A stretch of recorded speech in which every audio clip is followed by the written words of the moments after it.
Rosal ka-star na si Empress na na-discover ng SNN na may hidden chapter pala sa buhay niya beyond acting. Ano kaya to, Nauna? Empress, ibinahagi ang mga kanta ng kanyang buhay.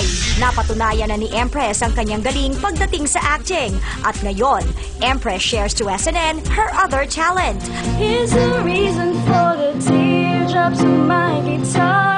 Ang pagtugtog ng gitara. Kaya naman sa hilig niya sa paggigitara, 4 guitars na ang nakolekta niya. Etong pink, ito yung una kong nabili. Tapos kung mapapansin mo, nylon siya. Siya yung ginagamit ko una kapag may bagong song pa lang akong matututunan. Kasi nylon, manipis lang, hindi masakit sa kamay. Tapos, ito naman, kay Papa. Parang share kami dito. Itong red naman, regalo sa akin ng ninong ko from Cebu. Tapos, ito namang isang red din.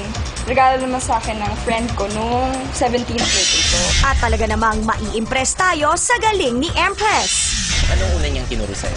You and Me. Paano? Yung It's You and Me. Pero ang pangalawang tinuro niya sa akin, yung Torete. Yun yung lagi kong tinutugtog talaga na hindi ko makakalimutan.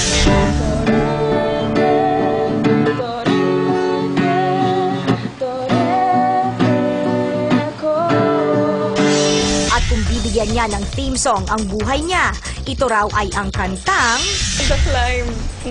Alam mo yung kanta niya, natugtugin? Alam ko sana, kaso lang hindi ko memorize. Ain't about how fast I get there. Ain't about what's waiting on the other side. It's a climb. Siguro yung kilnime ko, para sa age kong to, kahit nasabi mo 17 pa lang ako, parang mataas na rin. Nandito na, binigyan na po ako ng break ng ABS. Sobrang, kahit ang tagal-tagal kong naghintay, ngayon, andito na, finally. Congratulations, Magaling Empress. siya mag-guitar, ah. Saka, I wanna learn.